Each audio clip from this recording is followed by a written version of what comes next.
So we'll begin the last session for the day. Hello, hello, hello.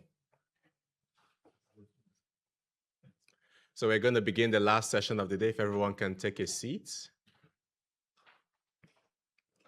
My name is Chibueze Amanchukwu. I'm an assistant professor at the University of Chicago. My group works on challenges related to energy storage and conversion. So I'm really excited to chair the last session of this beautiful conference from yesterday and today, now focused on AI and robotics. And so for our first speaker, is Professor Chung, who is a Brem Professor of Control and Dynamical Systems here at Caltech, and also a Senior Research Scientist at JPL. And he'll be talking about his, I think his abstract is very interesting broadly, because he believes that for you to really build robotic systems that are super intelligent, they need to know how to handle failures, edge cases.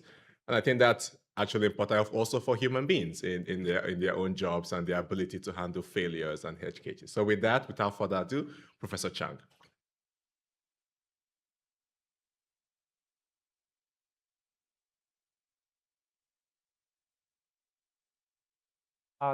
Failure in my research, and actually to emphasize the importance of detecting failure, identifying the failure, and learning from the failure.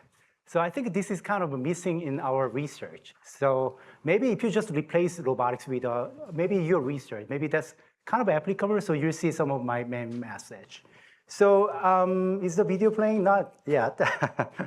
So these are the compilation of some of our better known work. But basically, this is the videos that we don't share in public, because I mean this is the problem. I mean, okay, so my title says the control and dynamical system. We are supposed to show mathematical equation, theorem, proof, but robotics field is actually interesting in the sense that they want to see the fancy robotics videos.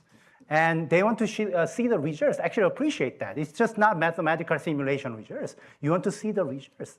The thing is that we just don't show how difficult it was to achieve that.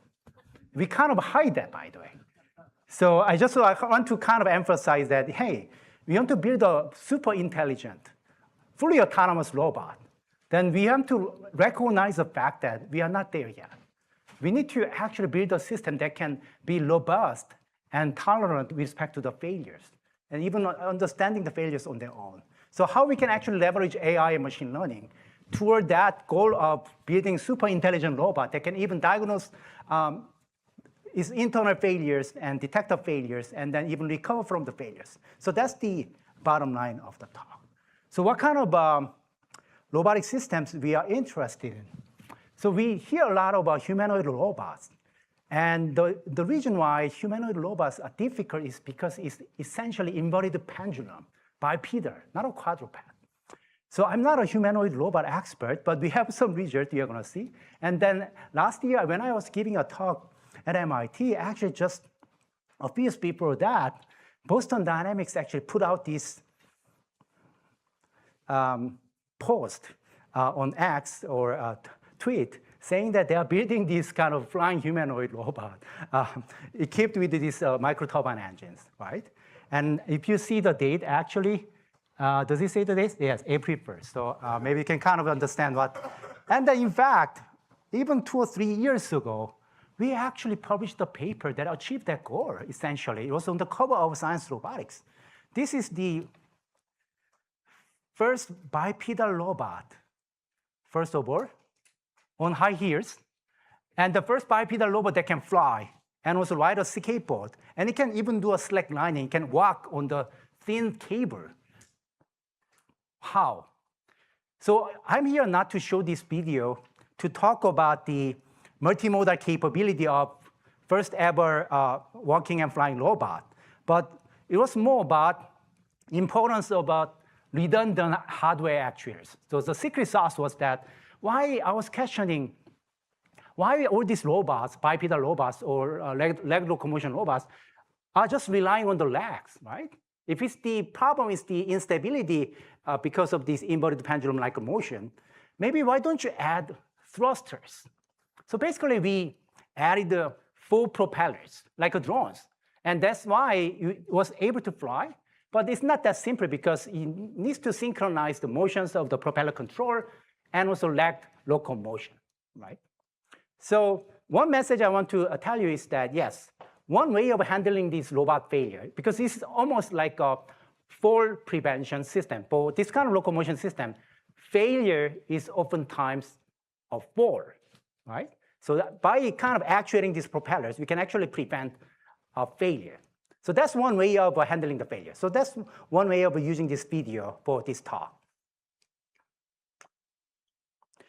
So in fact, this current work is actually DARPA current press release. So according to them, it's actually demonstrating revolutionary drone capabilities. So in fact, because the propellers are kind of limited, right? So this is an ongoing project with the company called the Method Aeronautics. We are delivering the detailed flight control system. So we actually even delivered the flight control results where now we don't have basically toy-like propellers like you can see from your drones, but this is actually has microturbine engines, almost like a small rockets, and 4 of them are gimbaled. And then, so this is basically getting toward the kind of future that you see from the Boston Dynamics video, because we can actually indeed equip our humanoid robot with this kind of control actuators. So there is an interesting kind of interplay between how you actually control these thrust-based actuators and locomotion. So this is also one of the areas we are actively working on. So in terms of hardware redundancy, we can kind of remind ourselves about one of the most recent fantastic and fascinating achievement, basically done by our colleagues at Jet Propulsion Laboratory.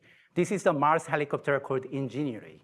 So it's known for achieving first powered flight in a world outside the Earth, right? It's a spectacular achievement. But the thing is that the propeller snapped off, so they had to end the mission. So I couldn't still wrap my mind around the design here that why they chose to use single rotor propeller. It's a coaxial helicopter, because the reason why you are not hearing helicopters these days is because it's inherently very dangerous. It's a single source failure system. If you lose one single rotor, although you have a small tail rotor, you are basically done. So that's why increasingly you're seeing a lot more multi-copter system, including ranging from the drones. But also you hear a lot about these flying taxis. From the technical jargon, it's actually called the urban air mobility systems or advanced air mobility system. It's basically kind of hybrid of a fixed wing aircraft that can give you the range and also the multi-copter system. So the key thing is that it has a wing. Of course, it's going to give you a range. So using this opportunity, I'm also showing some of our prior work, building the most advanced robotic bat. Was on the cover of Science Robotics in 2017. So similar to the rotorcraft motion, birds and bats flapping their wings, and sometimes they can stop flapping. And then still they can be airborne. Why? Because they have wings, right? So this is one kind of a message here that sometimes we solve this problem of failure by using the multi-redundant actuators and so on.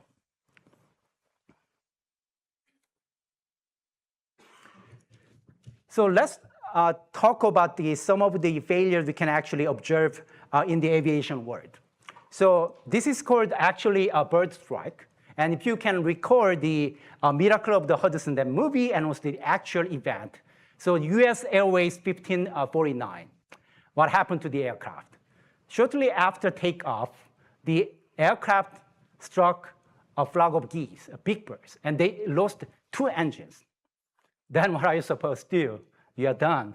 But all these 150 passengers on board the aircraft were lucky, and they survived this crash because the captain of this aircraft was trained in the military about how to fly a gliding flight. So it made a successful ditched landing on the water, right? But then how can you actually prevent this kind of a failure? So one idea of dealing with this failure is really getting to the source of the failure and then trying to solve that problem. So what do we have as a robotics engineer? We developed the robotic system that can control and herd a flock of live birds. It sounds like a science fiction, but it was actually funded by National Science Foundation.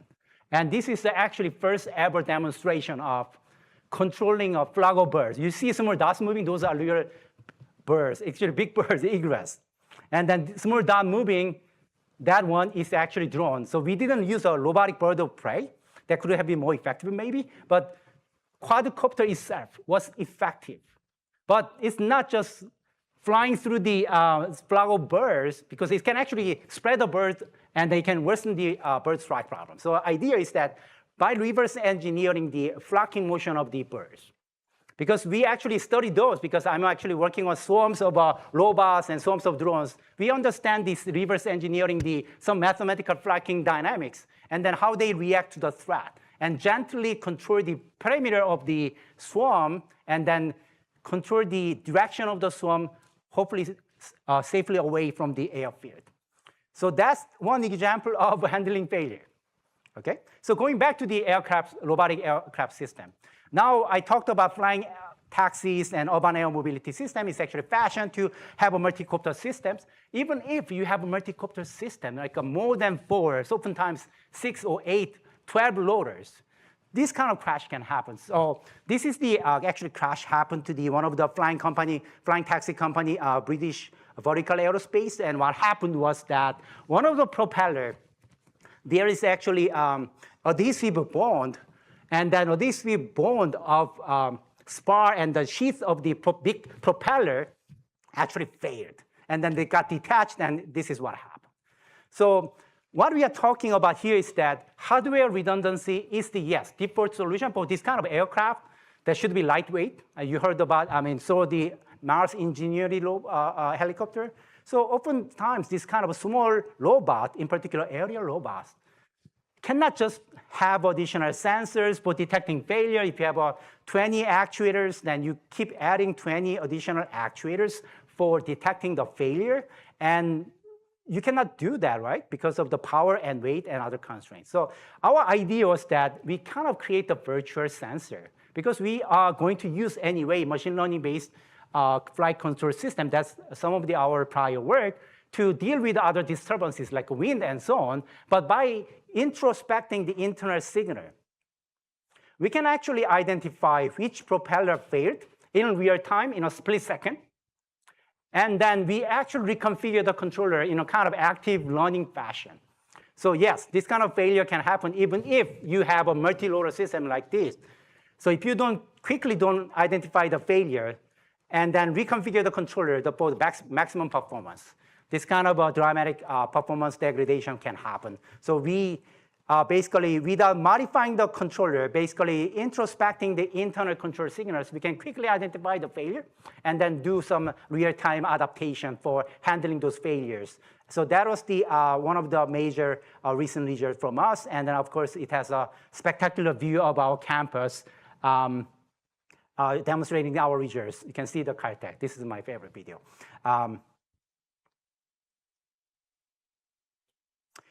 So we have been specializing in some like a machine learning-based flight control system planning and so on.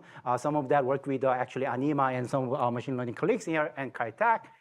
And I thought that people actually went into the other research problem I'm going to show you soon. I thought that the flying vehicles are the only vehicles that can fly. I was wrong. So some of the ground vehicles can fly. There's no death here. This person who actually survived this major crash is a still IndyCar driver, which is amazing. We can learn from the human how we can actually overcome this kind of difficulty and failure, right?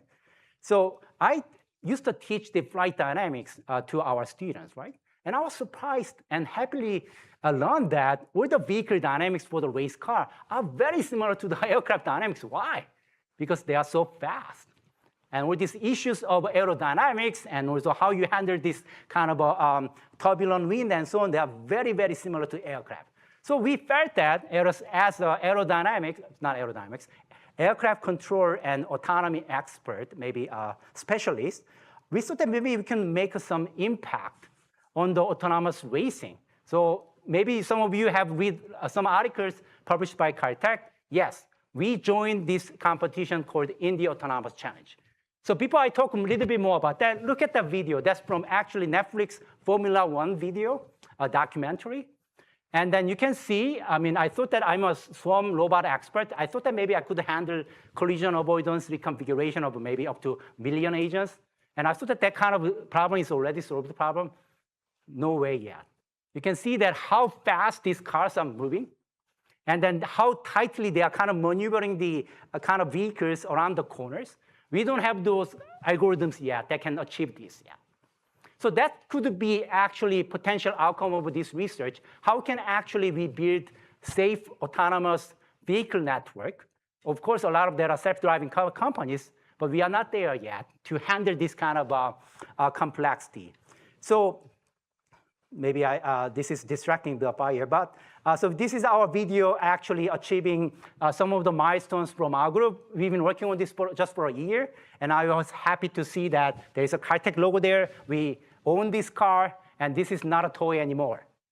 All these flimsy toys like drones and Leonardo the Flying Walking Robot, even for spacecraft simulator, you are going to see. I kind of felt that this is not real robot, real machines.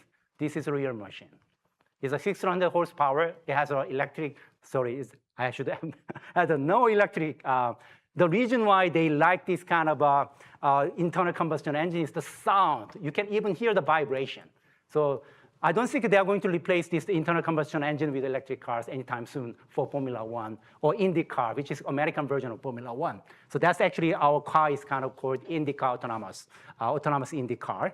And then we have a way to detect the other cars and tracks. So it has a 3 LiDAR system and 6 cameras and 2 radars and a pretty good computer, still not good enough for us for advanced AI software. But we have to control the steering wheel, brake, throttle, everything. And we have done this just within 9 months, ranging from perception, localization, GPS denied navigation, detailed low-level control of steering wheel control and brake and throttle, and also how to manage the friction and tire. As tire gets warmer, you can actually have a more grip, or it can be actually reversed. So this is actually good proving ground for us, and also some of the theme of our talk right now, how you actually inject and handle failures, right?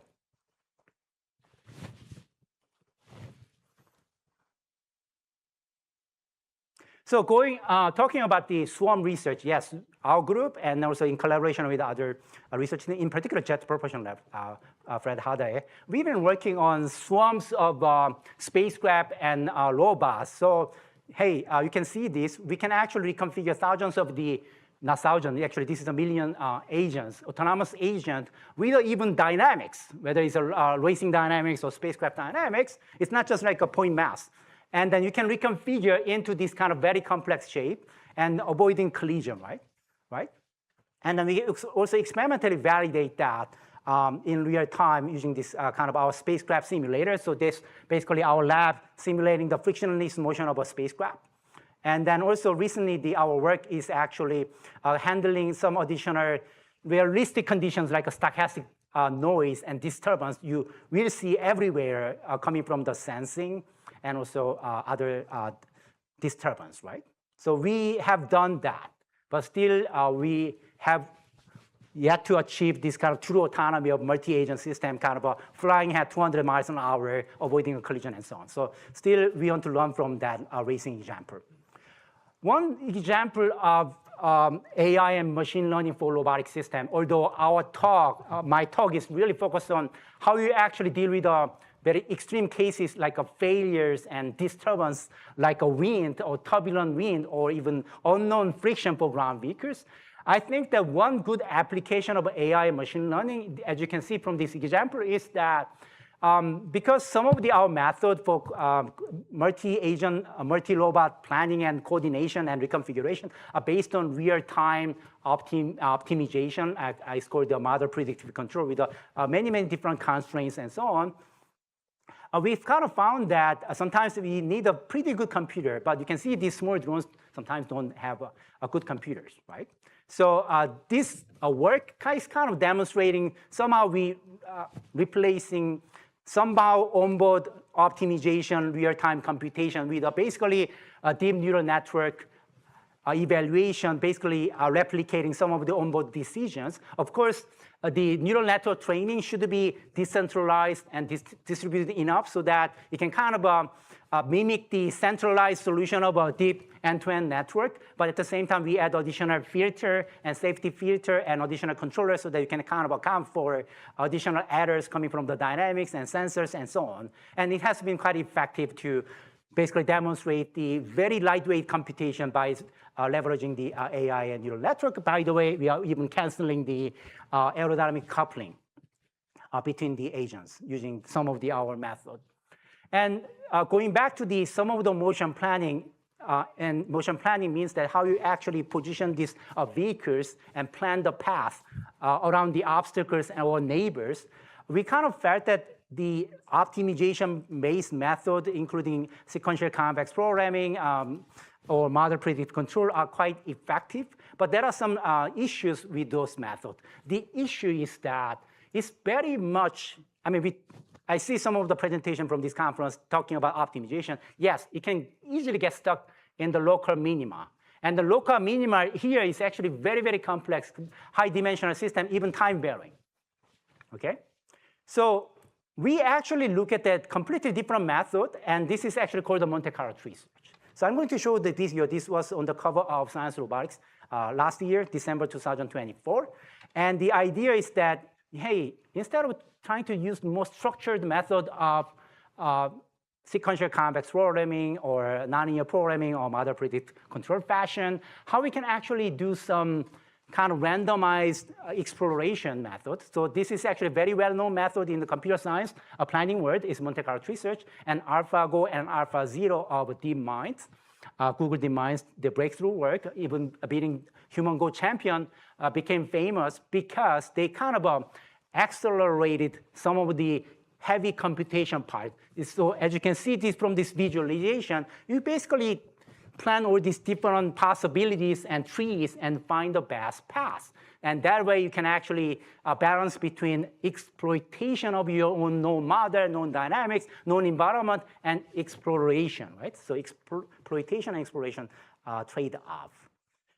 But as I said, this was a good way of getting around the problem of getting stuck in the local minima because as you can see from some of our examples, this is actually DARPA project. We are experimenting this, and I thought that how slow this vehicle is compared to our race car. But this is actually also a complex problem because the corner is so tight. If you get basically hit by some of these blue boundaries, you get basically disqualified. So sometimes you get stuck in the very tight corners, and this exploration aspect of our Monte Carlo tree search method actually make the vehicle retract and then find another solution. That was not possible with a more structured method.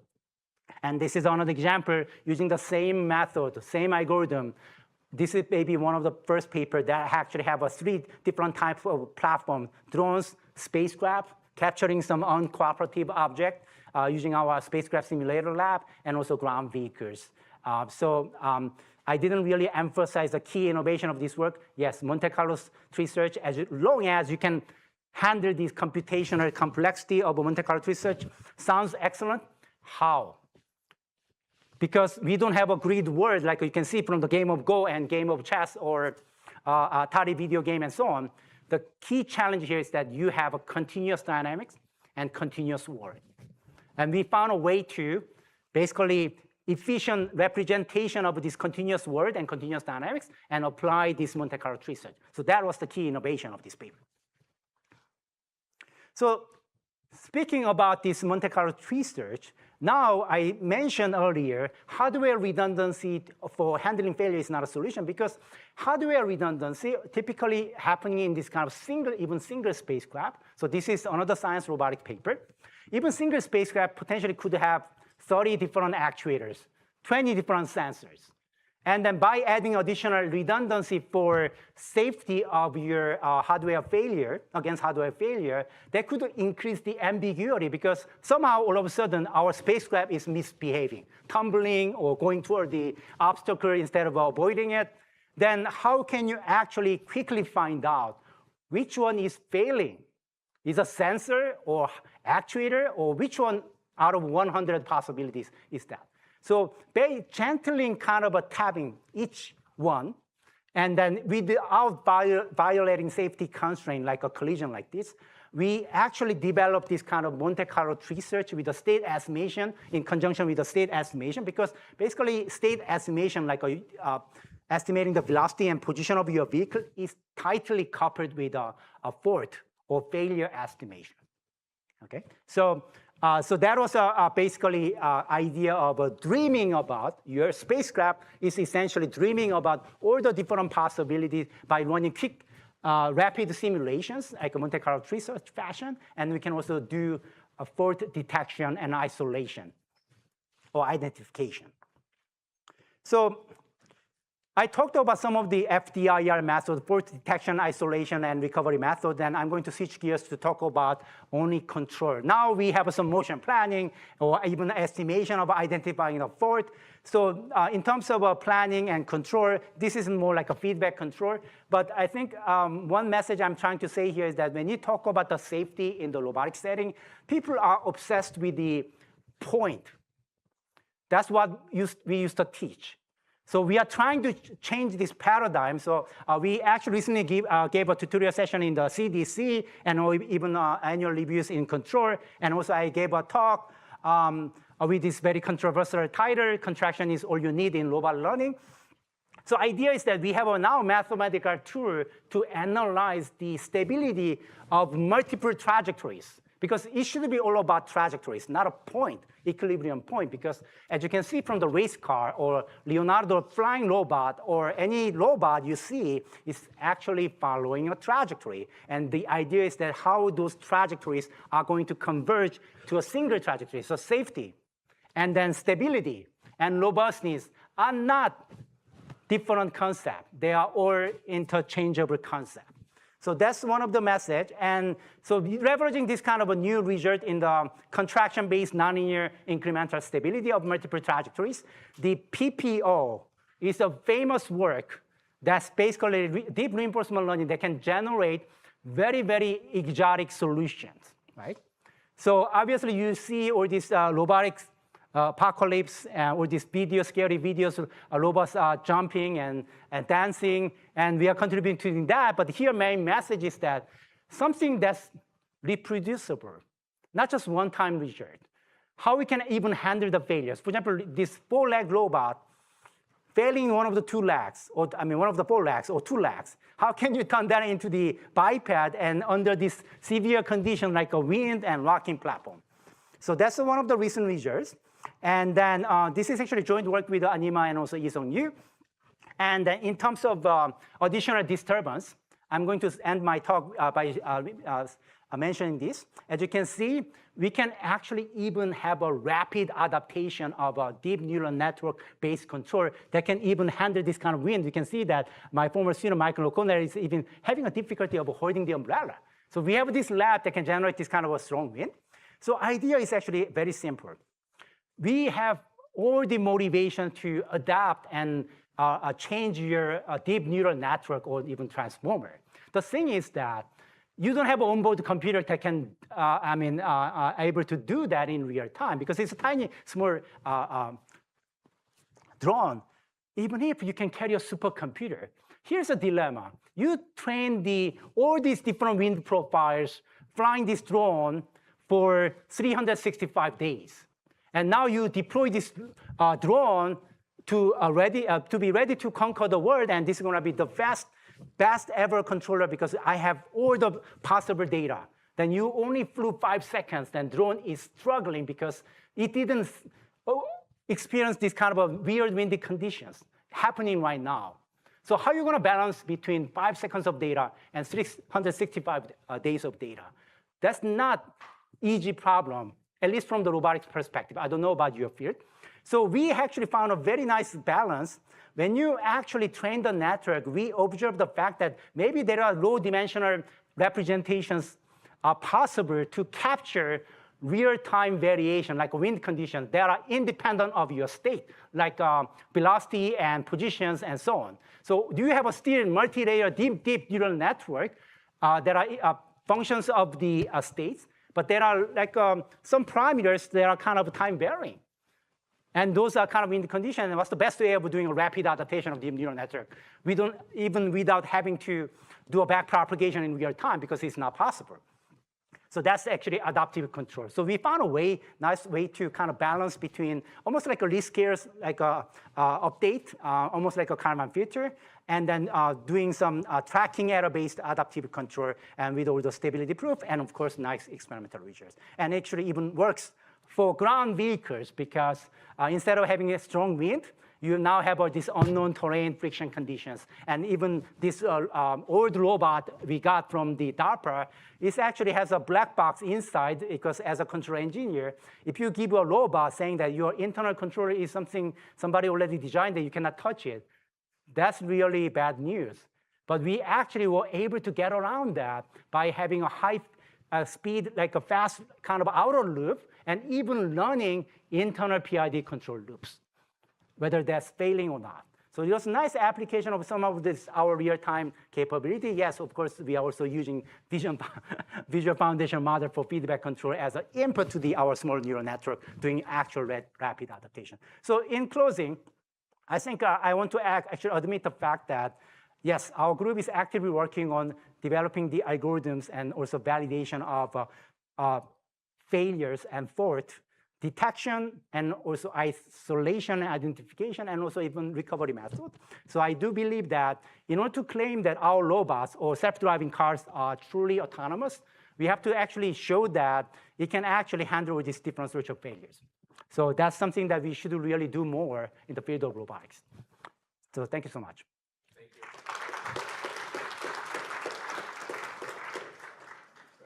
Very quick question. There's one.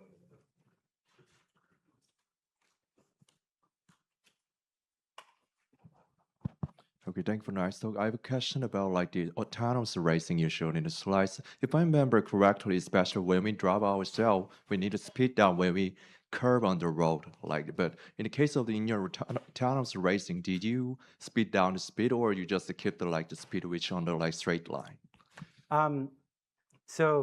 If you actually follow Formula One, or same for the IndyCar, there is a huge difference in terms of speed on the straights and the corners. So straights, yes, more powerful engines and like less drag will get you a higher speed, but all this racing is more exciting because it's all about the corner speed. How actually can you actually have maximized the cornering speed while preventing all the skidding and slipping, because it's going to actually violate all the traction and grip limits. So that's why cars are spinning out and so on. So that's the actually delicate balance, how you actually learn the track conditions, how your internal temperature of the tire in real time, and then basically they'll just do those changes and then maximize the performance. So trade-off between safety and also performance. So that's why it's an interesting research problem. And then last,